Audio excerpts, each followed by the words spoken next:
Hello everyone, আসসালামু আলাইকুম। বড় একটা কাতল মাছের মাথা দিয়ে মুগ ডাল দিয়ে মুড়ি ঘন্ট রান্না করব। তাই প্রথমেই আমি মুগ ডালগুলোকে একটা পাত্রে দিয়ে ভেজে নিয়েছি। ভেজে রাখা মুগ ডালগুলোকে আমি সাইডে রেখে আরেকটা পাত্র বসিয়ে দিয়েছি চুলায়। কয়েকটা গরম মশলা, তেল আর বেশ কিছু পরিমাণে পেঁয়াজ কুচি। পেঁয়াজটাকে হালকা একটু ভেজে নিতে হবে। আর মুগ ডালগুলোকে ভেজে নেওয়ার পরে কিন্তু ভালোভাবে একটু ধুয়ে নিতে হবে। দিয়ে দিয়েছি কিছু পরিমাণের পানি যাতে পেঁয়াজটা পুড়ে না যায়। এখন দিয়ে দিয়েছি স্বাদ মতো লবণ। আপনারা যতটুকু পরিমাণে নেবেন সেই অনুযায়ী মশলাগুলোকে অ্যাড করে দিতে হবে। এখন আমি দিয়ে দিচ্ছি হলুদের গুঁড়া, মরিচের গুঁড়া, জিরার গুঁড়া, গরম মশলার গুঁড়া আর ধনিয়ার গুঁড়া। আমরা রেগুলার রান্নায় যেই মশলাগুলো অ্যাড করে থাকি সেগুলোই কিন্তু দিয়ে দিতে হবে। ঘরে থাকা মশলা দিয়েই কিন্তু খুব মজাদার একটা মুড়ি ঘন্ট আপনারা রান্না করে ফেলতে পারবেন। মশলাগুলোকে দিয়ে এখন আমি একটু নেড়েচেড়ে মিশিয়ে নিচ্ছি। এখন দিয়ে দিলাম আদা রসুন বাটা।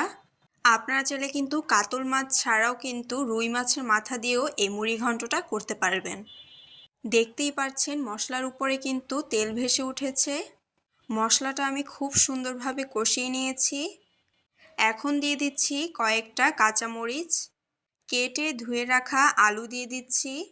মশলা কষানোর সময় আলুটা দিবেন, তাহলে কিন্তু আলুর ভিতরে মশলাটা ঢুকবে, খেতেও ভালো লাগবে। মশলার সাথে নেড়েচেড়ে একটু মিশিয়ে দিচ্ছি। আলু দেওয়ার 2-1 মিনিট পরে আমি এখন দিয়ে দিচ্ছি ভেজে ধুয়ে রাখা মুগ ডালগুলো। মুগ ডালগুলো ভাজার সময় খুব সুন্দর একটা ঘ্রাণ বের হবে। আর এই মুড়ি ঘন্টটা খেতে যে কী পরিমাণের মজা হয়, আপনারা যদি বাসায় ট্রাই না করেন তাহলে কিন্তু বুঝতেই পারবেন না। ডালগুলোকে দিয়ে আমি নেড়েচেড়ে মিশিয়ে নিয়েছি। কিছু পরিমাণে পানি দিয়ে দিয়েছি। এখন দিয়ে দিচ্ছি কাতল মাছের মাথা। কাতল মাছের মাথাটা দিয়ে কিন্তু সব কিছু একসাথে ভালোভাবে এখন মিশিয়ে নিতে হবে। যে কোনো রান্নায় যদি মন দিয়ে সুন্দরভাবে করে নেওয়া যায়, খেতেও কিন্তু বেশ ভালো লাগে।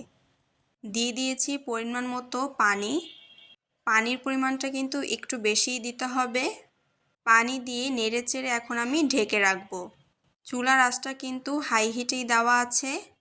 10-15 মিনিট পরে আমি ঢাকনাটা খুলে দিয়েছি। দেখতেই পাচ্ছেন খুব সুন্দরভাবে কিন্তু ফুটে এসেছে। ঢাকনা খুলে আরও কিছুক্ষণ আমি রান্না করে নিয়েছি। এখন দিয়ে দিয়েছি ভাজা জিরার গুঁড়া। অবশ্যই রান্নার শেষে ভাজা জিরা গুঁড়াটা দেওয়ার ট্রাই করবেন, এতে করে কিন্তু খুব সুন্দর একটা ঘ্রাণ বের হবে। মজাদার মুড়ি ঘন্ট রান্না একদম রেডি।